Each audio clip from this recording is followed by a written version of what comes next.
নমস্কার, মহাষষ্ঠীর শুভেচ্ছা জানিয়ে শুরু করছি সংবাদ। সারাদিন মহাষষ্ঠীতে শুরু মায়ের আরাধনা, ঢাক কাসরের বাদ্যে মুখরিত পুজো মণ্ডপ, উমার আরাধনায় ব্যস্ত ৮ থেকে ৮০ জেলা থেকে শহর, সর্বত্র উৎসবের রঙিন আমেজ। মণ্ডপে মণ্ডপে দর্শনার্থীদের ভিড়, বৃষ্টি ভ্রুকুটি উপেক্ষা করেই উৎসবে সামিল ভক্তরা। ঠাকুর দেখার আনন্দে মেতেছে বাংলা।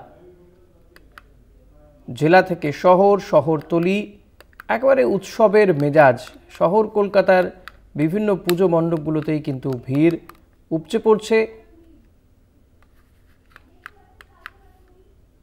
এই মুহূর্তে তালতলার ছবি আপনাদের সামনে, তালতলার প্রতিমার ছবি আপনাদের সামনে দেখাচ্ছি আমরা।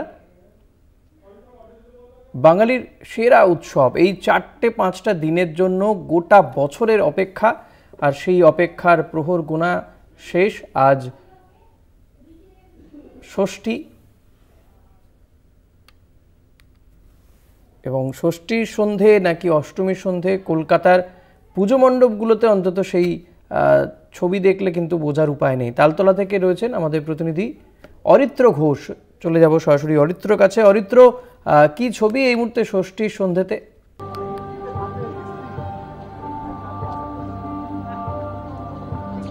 দেখো, কলকাতাবাসী পুজো মুডে অন্তত এক সপ্তাহ আগে চলেই গিয়েছেন, তবে এখনো পর্যন্ত মানুষের মধ্যে যে পুজোর ভাবনা, সবে তো ষষ্ঠী, এখনো সপ্তমী, অষ্টমী, নবমী, দশমী, এখনো 4টে দিন বাকি রয়েছে, কিন্তু ষষ্ঠীর দিন থেকেই শহর কলকাতার প্রত্যেকটি পুজো মণ্ডপে কার্যত তিল ধারণের জায়গা নেই।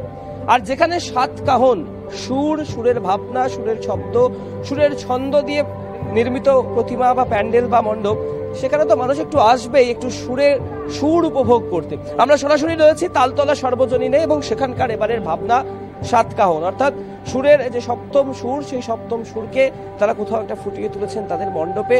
হয়তো জাঁকজমক কিছু নেই, কিন্তু স্বল্প পরিসরেই যে ভাবনা তারা ফুটিয়েছে তা মানুষকে যথেষ্ট আকৃষ্ট করেছে। এবং সেই মাতৃ প্রতিমা থিমের সাথে ভাবনা রেখেই, তাদের ভাবনার সাথে মিল রেখেই সেই মাতৃ প্রতিমাও নির্মাণ করা হয়েছে। আমি দেখাতে বলবো সন্দীপ সোমকে সরাসরি সেই ছবি।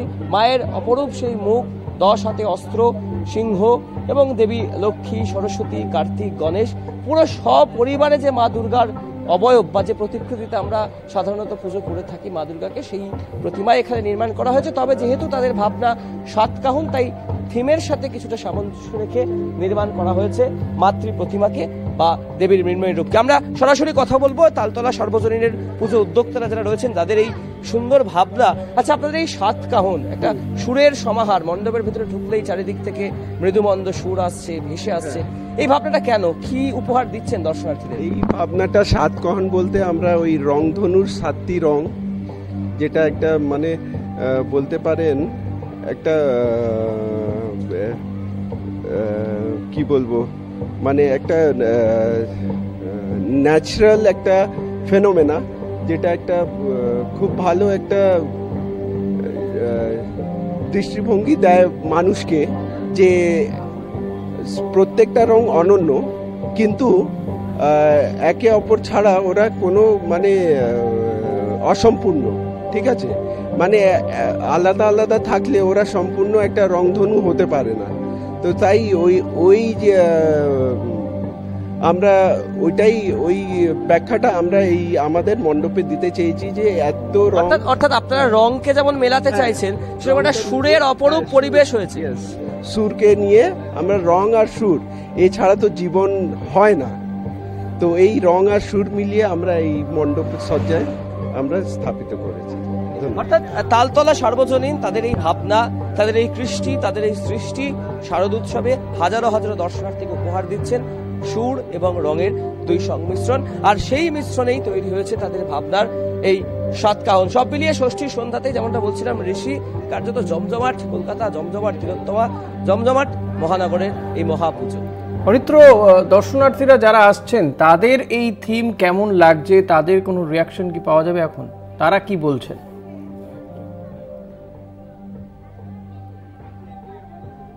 দেখো, প্রতিমা দর্শন আর থিমের প্যান্ডেল দর্শন করতেই তারা ব্যস্ত, আর হাতে ওই যে একটা মুঠো ফোন রয়েছে, সেই মুঠো ফোনে সমস্ত দৃশ্য বন্দি করছে। তবু আমি একটু কথা বলার চেষ্টা করি, প্রচুর দর্শনার্থী এখানে রয়েছেন, একটু কথা বলবো। এই যে দেখতে পাচ্ছ ঋষিকেশ মুঠো ফোনে আগে বন্দি করছেন মাতৃ প্রতিমা, তারপরে একটু কথা বলবো। কোথায় থেকে আসা হয়েছে? সামনে নিউ মার্কেট। কেমন লাগছে এই সাত কাহন, একদিকে রং একদিকে সুর? काफी प्यारा लग रहा है। কতগুলো ঠাকুর দেখা হয়েছে? काफी देख ली हूँ। संतोष मित्रा स्क्वायर, यहाँ आपका क्या नाम है, सियालदा। দেখতে পাচ্ছ ঠাকুর তারা দেখছেন। আমি আরো কিছু জনের সাথে কথা বলার চেষ্টা করবো যারা মুঠোফোনে বন্দি করছেন এই দৃশ্যকে। আমি দেখি একজন পেয়েছি। দাদা কোথায় থেকে আসছেন? আমি আসছি কলেজ স্ট্রিট মেডিকেল কলেজ। একদম পাড়ার পুজোই বলা যেতে পারে। পুজোই বলা যায়। কেমন লাগছে বলুন তো? খুব সুন্দর, মাতৃ প্রতিমা সত্যি খুব সুন্দর হয়েছে সাজানোটার মধ্যে। পাড়ার পুজোতে এনজয় করছেন?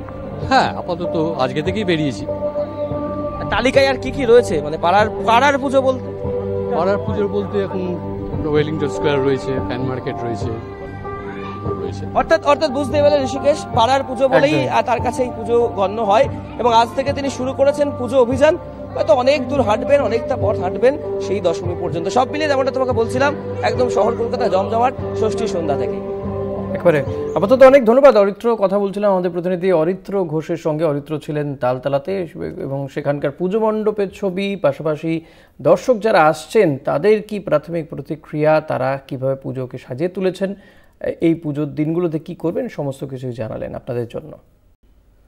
আজ ষষ্ঠী, আর ষষ্ঠীতে আমরা শহর কলকাতার পাশাপাশি জেলার বিভিন্ন প্রান্তের পুজোও আপনাদের সামনে তুলে ধরছি। এই মুহূর্তে আমরা সরাসরি চলে যাব অশোকনগরে। সেখানকার একটি পুজো মণ্ডপে রয়েছেন আমাদের প্রতিনিধি। তবে তার আগে আপনাদের জানিয়ে দিই যে এই পুজোকে কেন্দ্র করে সারা বছরের যে পরিশ্রম, তারপরে বিভিন্ন জায়গাতে যে থিমের রমরমা, সেই থিম সাজিয়ে তোলা হয় শুধুমাত্র দর্শনার্থীদের জন্য। তারা গিয়ে সেই পুজো মণ্ডপ দেখবেন এবং আনন্দ উপভোগ করবেন। এই 4টে দিনের জন্য এত পরিশ্রম, আর এই 4টে দিন যাতে বৃথা না যায় তাই বৃষ্টি ভ্রুকুটিকে উপেক্ষা করেই মানুষ কিন্তু পুজো মণ্ডপমুখী। যদিও গত কয়েকদিন থেকে আমি বলবো পুজো তো মহালয়ার পরে পরে উদ্বোধন হতে শুরু হয়েছে, আর তবে থেকেই মানুষজন পুজো মণ্ডপে ভিড় জমাচ্ছেন। ষষ্ঠীর সন্ধ্যেতে দেখে বোঝার উপায় নেই যে ষষ্ঠীর সন্ধ্যে নাকি অষ্টমীর রাত। এই মুহূর্তে আয়ুষী রয়েছে অশোকনগর থেকে। আয়ুষীর কাছে চলে যাব সরাসরি। আয়ুষী, তুমি যেখানে রয়েছো সেখানকার পুজোর কি থিম, মানুষজন কি বলছেন, সমস্তটা তুলে ধরো আমাদের দর্শকদের জন্য।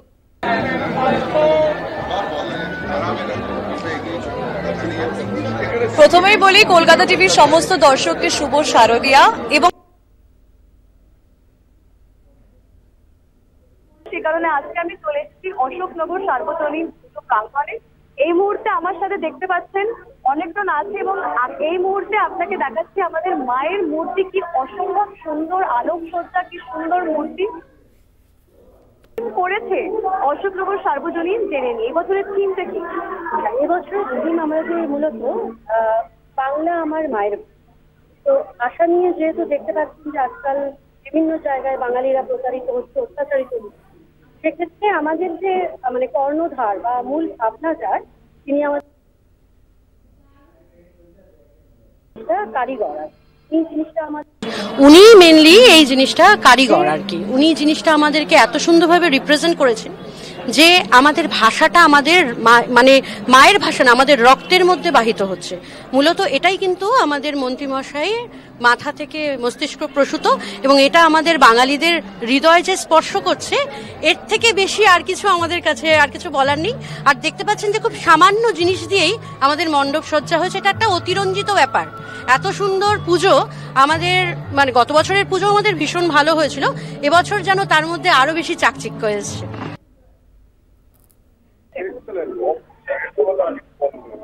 কেমন ভিড় হচ্ছে মণ্ডপে? মণ্ডপে আজকে থেকে ভীষণ ভিড় হচ্ছে, অনেক ভিড় হচ্ছে।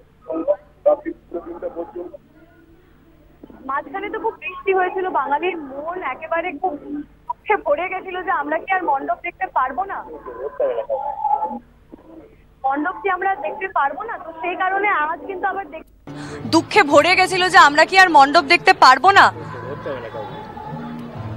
মণ্ডপ কি আমরা দেখতে পারবো না। তো সেই কারণে আজ কিন্তু আবার দেখতে পাচ্ছেন সেই ভিড়, আবার সেই